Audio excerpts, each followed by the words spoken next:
Okay. All right. So we're gonna pick up. For those of you who were here yesterday, we were talking about the idea of if it fits your macros. We talked about protein, fat, carbohydrate, and why it was important that if you're trying to set up a diet, specifically, we were talking in the context of fat loss, not just health per se, but specifically trying to lose body fat while preserving lean muscle. I gave this kind of like garden analogy, and we showed the little diagram of the individual, like the little different boxes where food is, so to speak, compartmentalized. And so we know that because these foods are handled and stored in very different ways, that this makes sense as to why we're going to want to be eating particular ratios of these foods to try to optimize this. Now, what I want to start with today is to go a little deeper with this and to show you how do you figure out what your protein intake, your fat intake, your carbohydrate intake should be. How do you determine this? Well, there's a few ways to look at this. I'm going to try to give you kind of a simple formula, as well as I'll go a little bit more complex to show you, like, if you want to really be nitty gritty with it, you can make it a little bit more complicated. But let me first explain how this is figured out. Basically, what scientists did is they began to look at these different tissues and to determine how much energy can be stored in a human body from a particular food source. So for example, if we look at carbohydrate, what's like the maximum amount of carbohydrate that you can store in your body? Well, in a large male, they determined that about 500 grams of carbohydrate is probably somewhat close to the upper limit. Now, it could be a little more, it could be a little less, but they're able to determine that in an active male, that's about 500 grams. Now, from a calorie perspective, that's 2,000 calories can be stored in in a man's body from carbohydrate alone. So now you think about that, you're like 2,000 calories of carbs. Now, does that mean you need to eat 2,000 calories of carbs every day? No, remember, this is what we can store. Do we deplete all of our carbs every single day? No, I mean, if you depleted all your carbs every single day, you'd be, wouldn't have any energy at all. Okay, well, how many grams of carbs can you deplete in a day? Well, it's a little subjective. We know that it depends on your activity level, depends on, what kind of activity you're doing. So these are factors that we have to look at. So what we can determine is that we know that over 500 grams a day for a man, unless they're super, super athletic. So if you look at some of the top athletes that are doing, I'm talking like 4 to 5 hours of exercise a day, they're eating some upwards of 500 to 600, sometimes a little higher, maybe as high as 900 grams of carbs in a day. Now this is 4 to 5 hours of pretty intense exercise. So we're talking like top level athletes.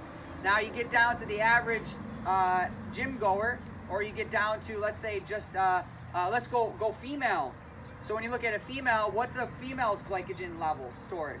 Well, it's not quite half of that, but it's definitely on that lower end. And now remember, the reason for this is that a large part of where we store glycogen is in our muscles. We store it in our liver, and we also know the brain is called a glucose hog. It uses up a large percentage of the glucose that we consume each day. So we could safely say, though, that a woman probably stores at least 250 grams, maybe more, glycogen in her body each day. So we're starting to get an idea about, what's the maximum amount of carbs that you can store, and we can even kind of begin to start to assess what would be the maximum amount of carbs we'd want to eat in a day.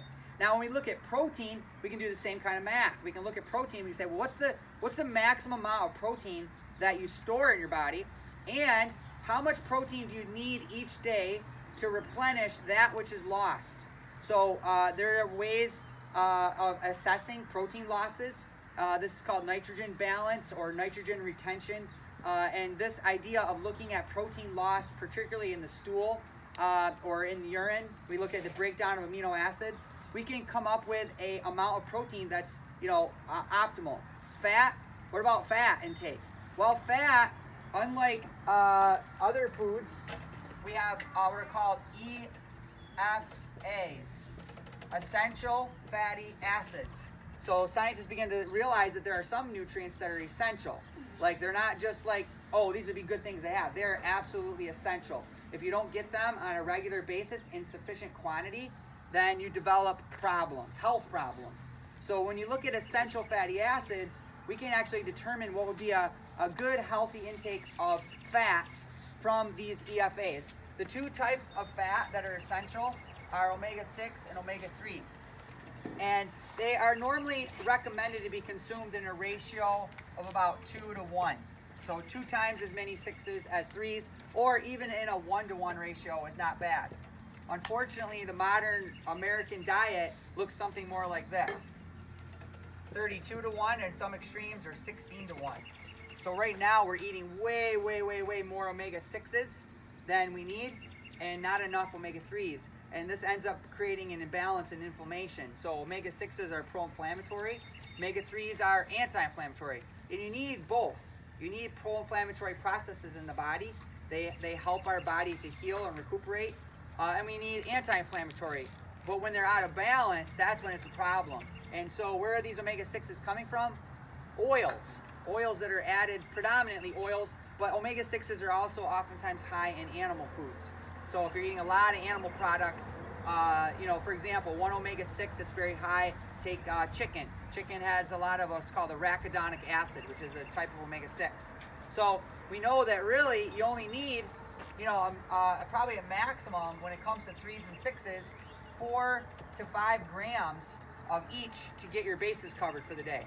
So you think about that, you're like 4 to 5 grams of omega-6, 4 to 5 grams of omega-3, that's like a grand total of 8 to 10 grams of fat for the whole day that you would need to be healthy. Now, does that mean you only eat 8 to 10 grams of fat each day? No, because there's going to be little bits of fat in other foods we eat. But remember, those fats are not, quote unquote, essential. They just taste really good, right? And they give texture to our food. So when you're trying to lose body fat, what we talk about here is that you generally want to try to reduce dietary fat intake. The reason for this, we talked a little bit about yesterday, remember, is that dietary fat is easily stored and difficult to burn. So when you eat fat, anything over what you burn each day in your fuel mixture will all be stored as fat. On the other hand, when you eat too much carbs, too many grams of protein, you don't store that as fat. You just simply reduce the amount of fat you burn that day and increase the amount of protein and carbohydrate that's burned. So unlike protein and carbohydrate, fat does not promote its own oxidation or burning. So if I eat too much fat today, it's not like my body's gonna say, oh, you ate a little too much fat today, we better start burning more fat. It doesn't work that way. So that means that when we go ahead and look at this from all these perspectives, I gave you the complicated perspective to start with, a simple formula. While this won't be, exactly perfect for everyone, we do have some calculations that we can do here that are a little bit more sophisticated. But that being said, a good recommendation looks something like this. 50%, give or take, of your diet should come from carbohydrate sources that are fibrous, whole foods. So fruits, vegetables, whole grains, beans. We're not talking like cereal, sugar, stuff like that. 30%. And again, this is in the context of a fat loss and you're exercising, trying to build some muscle. 30% of your calories from protein and 20% from fat. Now, if these looked a little different, so let's say your carb was 45%, your protein was 25%, and your fat was 25, or 20, let's say that 20, did I get that right? No, 50, let's say 30%. They're not huge differences there. It's not going to be a big deal. The issue where this becomes a real big deal is when these are skewed way the wrong way. So for example, a person starts following, let's say, a ketogenic diet. So now their fat's like 80% and their carbs are like 10%.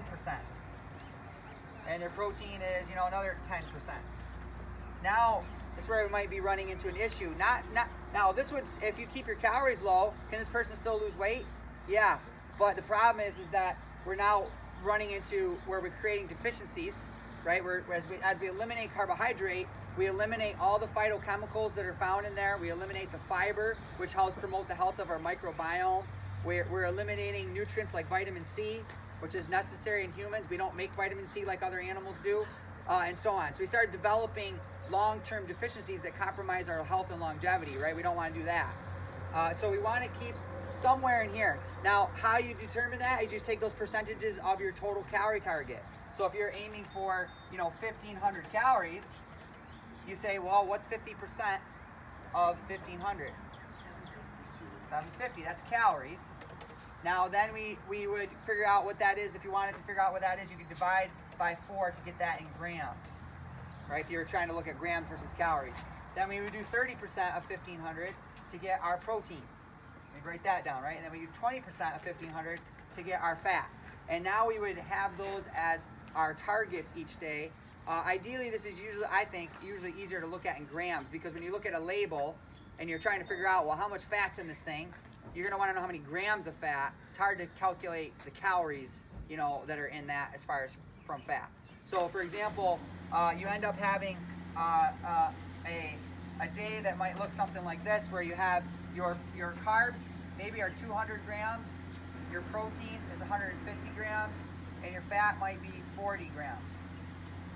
And now when you look at those numbers, you have something tangible to kind of work with as you go through the day. So for example, if your target's 40 grams of fat, and at breakfast you ate 50, something's off with your breakfast, right? So you can now begin to make adjustments, especially because you're thinking, I gotta still eat 2 more meals or 3 more meals today. So if I'm eating 50 grams of breakfast, I'm in big trouble, right? Same thing with protein and carbs. Probably the biggest thing with protein, the mistake I see people make, is they don't eat enough in one meal. They lump it all in, say, dinner or something, or breakfast. You want to disperse your protein, ideally over 3 to 4 large boluses of proteins, meaning you'd want to have, most girls should probably get about 30 grams of protein per meal for 3 to 4 meals, and most guys probably closer to 40 grams of protein, give or take, per meal for 3 to 4 meals. There's a few reasons for that I won't go into right now, but that dispersion of distribution of that protein will also help with satiety, help you feel more full as you go through the day, and help with better when it comes to recovering and building muscle from exercise. So anyways, that's hopefully gives you a little insight into how we go about determining our macros.